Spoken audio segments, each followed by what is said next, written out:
Toi aussi t'es Philibert, ne t'étends pas trop. Merci. Tu veux pas le filmer toi parce que d'ici, Monsieur le Président, Mesdames et Messieurs les échevins, chers collègues, moi je suis né à Scarbeck, je suis fier d'être Scarbeckois, à plusieurs titres, et il est fort probable, comme je ne suis pas éternel, que je vais peut-être finir mon jour à Scarbeck, et il est aussi fort probable que je sois inhumé dans le cimetière multiconfessionnel, puisque je suis de confession musulmane. Et je suis fier d'être Scarbeckois parce que Scarbeck a été la commune pionnière, celle qui a été la première en région bruxelloise à pousser à ce qu'il y ait un cimetière multiconfessionnel qui puisse répondre aux besoins de chacun dans cette commune. J'ai eu la chance de travailler dans la commune de Scarbeck au service prévention entre 1996 et 2001. Et le démarrage de ce... J'arrive, si M. Verzin peut le faire, je le fais aussi.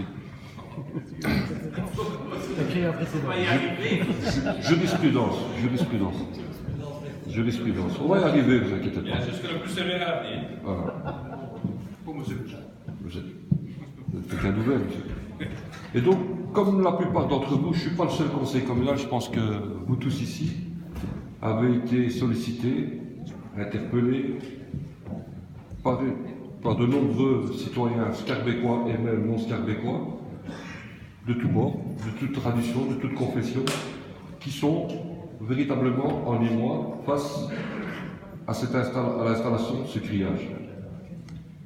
Alors, moi, je voudrais avoir des réponses très claires, parce qu'on est dans une espèce de match de tennis ou de ping-pong où chacun se renvoie la responsabilité. On a un directeur qui s'exprimait dans la presse, qui dit certaines choses. J'ai eu la version en commission par M. Clairfailly, qui a une demande d'autonomie et l'installation d'un grillage aussi brutal et aussi mal fait que celui-ci, parce qu'il faut le dire, c'est n'importe quoi la manière dont on a installé ce grillage. Ça explique les raisons pour lesquelles énormément de personnes sont dégoûtées, voire, pour ne pas utiliser d'autres termes. Je ne suis pas là pour rajouter de l'huile sur le feu. Il y a des choses qui sont dites, qui ne sont pas dites.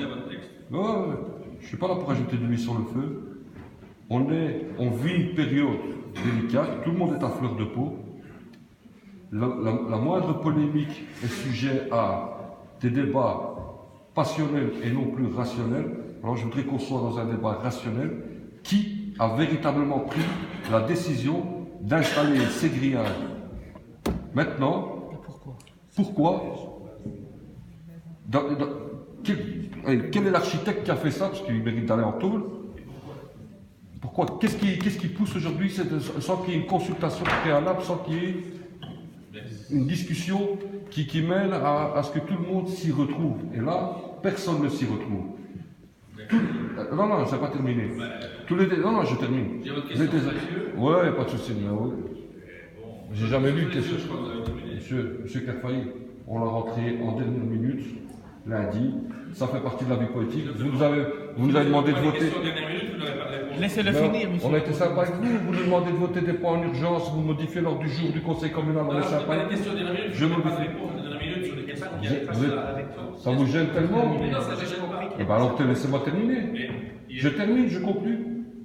Merci. Laissez-moi conclure. Toutes les dispositions qui sont en train d'être prises par rapport à la nouvelle délimitation par ces grillages impliquent des désagréments.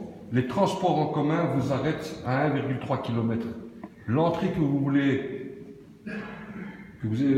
entreprenez de mettre n'est pas une zone sécurisée. Il n'y a pas de contrôle social. Ça ne